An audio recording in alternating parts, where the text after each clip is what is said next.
1, 2, 1, 2, bonjour Toulouse. Ouais, c'est vrai ? Ah. Ah oui, ouais. Ok. Bonjour Toulouse.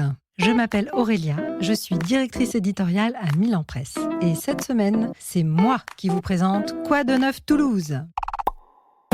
Dans cet épisode, on parle d'un festival international qui a lieu à Toulouse la semaine prochaine. Et on ouvre le micro à la patronne de chez Poupette, un bar à Victor Hugo.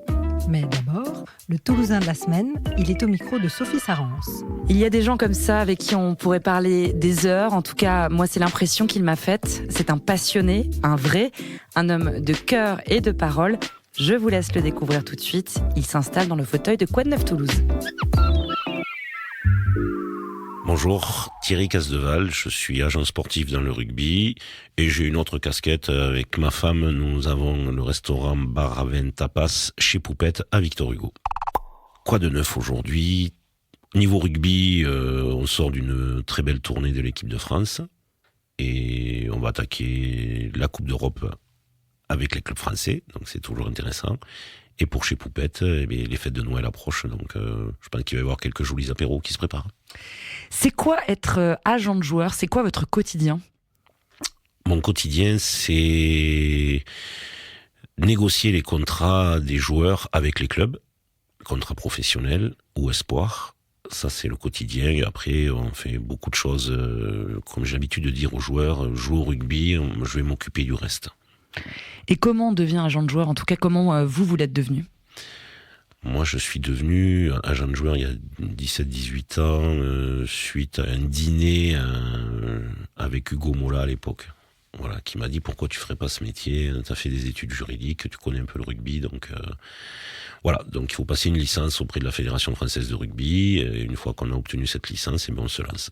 Est-ce que vous pouvez nous parler un petit peu des joueurs que vous représentez ? Il y en a combien à l'heure actuelle ? Alors aujourd'hui, à titre personnel, moi j'ai une 50aine de joueurs avec qui je collabore. Sans vouloir vexer personne, vous avez quelques noms à nous citer ? Ouais, j'ai quelques noms toulousains, on est à Toulouse, je parle toulousain, donc je collabore avec Cyril Baye, Dorian Leguéry, François Cross, Anthony Gelon, je l'ai fait dans l'ordre, Mathis Castro Ferreira, dans l'ordre d'une équipe, avec Antoine Dupont, avec Thomas Ramos, avec Paul Coste, voilà, pour citer quelques-uns. Du beau monde. Ouais. Est-ce qu'il y a un trait commun entre ces joueurs ?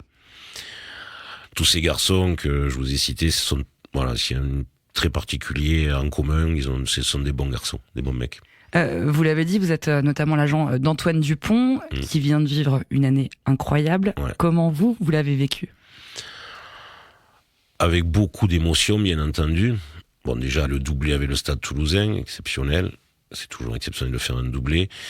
Et puis surtout le pari des JO, quoi. C'était on a commencé à en parler il y a 2 ans et demi, à la sortie du tournoi 2022. Un jour, lors d'un déjeuner, il m'a dit j'aimerais bien faire les JO à Paris. Voilà, donc c'était une idée comme ça qu'il a lancée. Et je dis ouais, ça peut s'organiser. Vous n'avez pas dit c'est complètement dingue. Non, parce qu'avec Antoine, il n'y a plus rien qui m'étonne. Donc j'ai dit oui, ça peut s'organiser. Et voilà, puis on a continué le déjeuner, on a parlé d'autres choses. Et 15 jours après, il m'envoie un texto un soir, il me dit au fait, t'as avancé pour les JO. Voilà. Ça va vite chez Antoine. Ouais, faut que ça aille très vite. Ouais. Comment vous voyez son avenir ?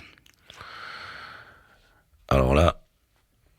Il y a encore des choses à aller chercher. Oui, tout le monde le sait, il lui reste quelque chose à gagner quand même. Voilà, en 2027, la Coupe du Monde en Australie, il reste une chose à gagner. Et puis là, il aura coché toutes les cases, même quoi qu'il est capable d'inventer quelque chose pour se challenger lui-même. Voilà. Et votre passion pour le rugby, elle vient d'où ?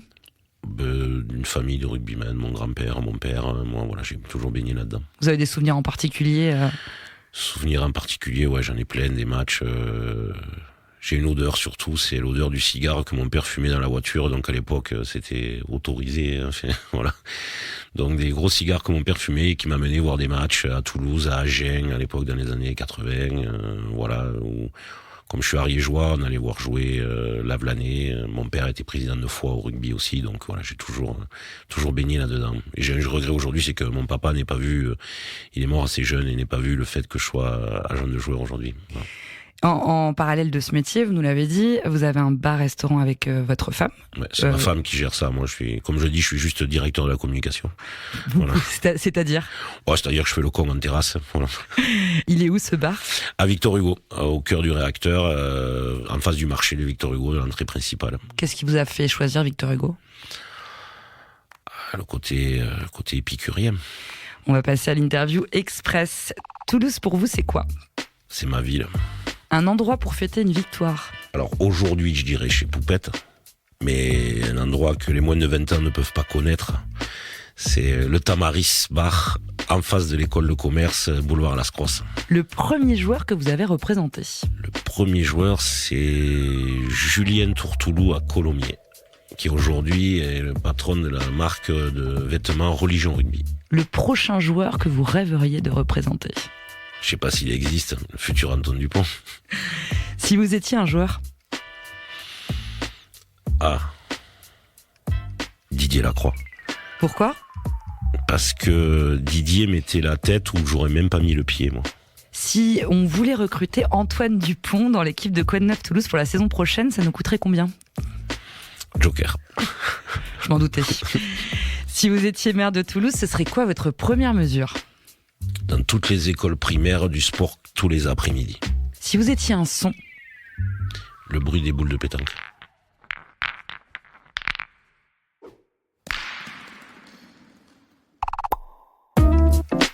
Pendant 5 jours, à partir de mercredi prochain à Toulouse, vous allez pouvoir découvrir au cinéma plus de 100 œuvres diffusées nulle part ailleurs en France. Et ça, c'est grâce au Festival international Séquence Court-Métrage. Adrien Chevrier. Un rendez-vous à ne pas manquer si vous aussi, vous en avez marre des films de 2h30 voire même 3h. Ici, l'œuvre la plus longue dure 27 minutes, parfois une seule. De quoi voir plein de films riches en créativité en une seule séance.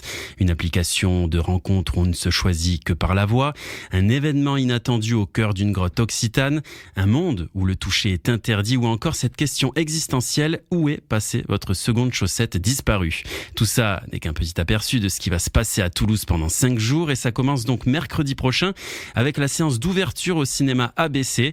Une séance joyeuse mais tourmentée baptisée Errance Nocturne qui va transformer la salle de cinéma en boîte de nuit.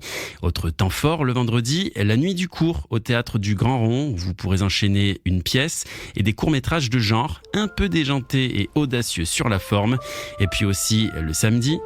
Je m'appelle Samuel, j'ai 10 ans et j'ai un problème. Mais bon, j'ai pas trop envie d'en parler. Bon, en fait, mon problème, c'est que Basile a dit à la grande Julie que je l'aimais. L'intégrale de la série animée d'Émilie Tronche diffusée sur Arte, Samuel, le quotidien d'un enfant de 10 ans au début des années 2000. C'est léger, minimaliste dans le dessin, mais incroyablement tendre et touchant. Et vous allez pouvoir le découvrir sur grand écran, la chance. Le festival Séquence Court-Métrage, c'est aussi plein d'autres thématiques, des projections jeunes publics, l'occasion pour les étudiants en cinéma de la région de montrer leur création ou encore la compétition internationale à l'American Cosmograph, plus de 30 pays représentés tout de même. Les tarifs très abordables et le programme complet sont à découvrir sur le site séquence-court.com. Je m'arrête là car ça ne sert à rien d'être trop long. Thierry Casdeval nous a parlé tout à l'heure de chez Poupette, son bar à Victor Hugo. Comme on est curieux, on a voulu savoir qui se cachait derrière ce surnom. Alors, on est allé sur place et on a posé la question. Sandra, c'est moi. Voilà, j'ai une 50aine d'années.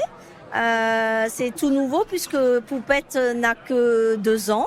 Et c'est une reconversion puisque j'étais dans les successions depuis 24 ans. Et un petit peu un ras-le-bol total. Donc on a décidé d'ouvrir ce lieu où on peut réunir tous les copains, faire de belles rencontres. C'est très chaleureux. On est très contents. Voilà, 2 ans après, on est toujours aussi heureux d'avoir ouvert cet établissement. Chez Poupette, qu'est-ce qu'on trouve ? On trouve tout d'abord une super convivialité, un côté festif, un côté très humain. Et puis, beaucoup de gens se retrouvent ici, viennent seuls et ils savent qu'ils seront à la table de quelqu'un. Chez Poupette se trouve à Victor Hugo, à côté d'établissements déjà connus, puisque je suis entre la maison Samaran et le restaurant l'Alouette. Voilà, donc heureuse d'être entre les deux. Quad 9 Toulouse, c'est fini pour aujourd'hui. On se retrouve la semaine prochaine pour un nouvel épisode. En attendant, rendez-vous sur notre page Insta ou sur qd9.info. Merci à tous pour votre écoute. Moi, je vais aller à mon cours de céramique Et je laisse le mot de la fin à Thierry Casdeval. L'amitié.